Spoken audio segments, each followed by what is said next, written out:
पावसाबाबतची मोठी breaking news समोर आली असून पुढचे 3 तास महाराष्ट्रासाठी सतर्कतेचे असणार आहेत। हवामान विभागानं आजच्या रात्री महाराष्ट्रातील जिल्ह्यांमध्ये रेड अलर्ट दिला आहे। संपूर्ण महाराष्ट्रामध्ये एक भयंकर हवामान प्रणाली विस्तीर्ण झाली आहे। एका बाजूला काही जिल्ह्यांमध्ये अक्षरशः ढगफुटी सदृश परिस्थिती निर्माण होईल, तर दुसरे 100 किलोमीटर प्रति तास वेगाने येणाऱ्या वादळासह भयंकर गारपीट होणार आहे।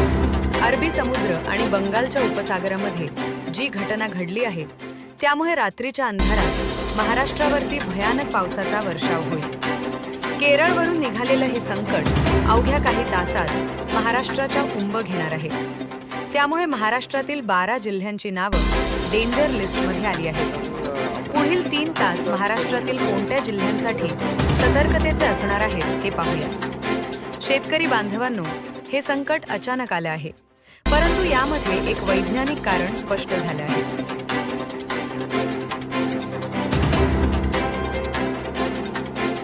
आत्ताच्या घडीला उपग्रहाकडून जी चित्र आली आहेत ती पाहून शास्त्रज्ञांनी रेड झोन जाहीर केला आहे। अरबी समुद्राच्या पृष्ठभागाचा तापमान अचानक वाढले, यामुळे समुद्राच्या पाण्याची प्रचंड वेगानं बाष्पीकरण होते। या बाष्पयुक्त हवेनं आणि ढगांनी अरबी समुद्रानं थेट महाराष्ट्राच्या किनारपट्टीपर्यंत एक प्रचंड मोठी हजारो किलोमीटर लांब बाष्पांची भिंत तयार केली आहे। मॉन्सूनचा जो प्रवाह केरळमध्ये दाखल होणार आहे त्याला लो प्रेशर एरिया म्हणजेच कमी दाबाच्या पट्ट्यानं प्रचंड गती मिळाली आणि हा प्रवाह केरळ करून सरळ पश्चिम किनारपट्टीवरून महाराष्ट्राच्या दिशेनं वेगानं सरकला। यामुळे धोक्याची घंटा वाजली। पुढील 3च तासांमध्ये हा बाष्पयुक्त पाऊस महाराष्ट्राच्या दिशेनं येणार आहे। अरबी समुद्रातून उष्ण आणि कुलसर वारे येत आहेत, तर दुसऱ्या बाजूला मध्य भारतातून कोरडे आणि थंड वारे महाराष्ट्राच्या आकाशात एकमेकांना धडकतील।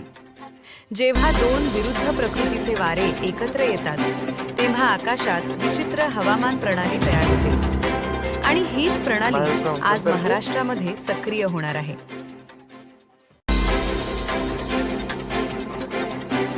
रात्रीचे 3 तास ही हवेची दिशा आणि दाब वेगाने बदलणार आहे। पुढील 3 तासांमध्ये मध्यरात्री वातावरणामध्ये भयंकर प्रेशर ड्रॉप होईल आणि शास्त्रज्ञांच्या मते हवेतील बाष्प वाढल्यामुळे आकाशात उभे आकराळ विक्राळ ढग तयार होतील। हे ढग जमिनीपासून तब्बल 12 ते 15 किलोमीटर उंच वाढतील। या ढगांच्या वरच्या भागामध्ये पाण्याच्या थेंबाचे रूपांतर बर्फात होईल। जेव्हा हे ढग वजनाने जड होतील तेव्हा वादळी वाऱ्यासह जमिनीवर गारांचा मारा सुरू होईल। या गारपिटीचा थेट फटका उन्हाळी पिकांना आणि फळबागांना बसणार आहे। ताशी 80 ते 100 किलोमीटर वेगाने येणाऱ्या वाऱ्यामुळे काही ठिकाणी वीज पुरवठा देखील खंडित होऊ शकतो। घराची पत्रे उडणे, झाडावरील पाने पडणे अशा घटना घडू शकतात। त्यामुळे पुढील 3 तास घराबाहेर पडू नका अशा सूचना देण्यात आल्या आहेत। महाराष्ट्रातील कोणते जिल्हे पुढील 3 तासांमध्ये ढगफुटी सदृश पावसात अडकू शकतात किंवा कोणत्या जिल्ह्यांमध्ये भयंकर वादळ धडकणार आहे याची संपूर्ण माहिती हवामान विभागाने दिली आहे। राज्याला 3 प्रमुख झोनमध्ये विभागले आहे। रेड अलर्ट झोन जाहीर करण्यात आला आहे। तिथे ढगफुटी सदृश पावसाचा धोका असणार आहे। त्यानंतर ऑरेंज अलर्ट झोन आहे, तिथे वादळी वाऱ्यासह तीव्र गारपीट होईल। आणि तिसरा येलो अलर्ट झोन, जिथे विजांच्या कडकडाटासह मुसळधार पावसाचा इशारा देण्यात आला आहे। तुमचा जिल्हा नेमका कोणत्या झोनमध्ये आहे हे लक्षपूर्वक पहा, कारण पुढच्या 3 तासांमध्ये महाराष्ट्रामध्ये कधीही न पाहिलेलं निसर्गाचं भयानक रूप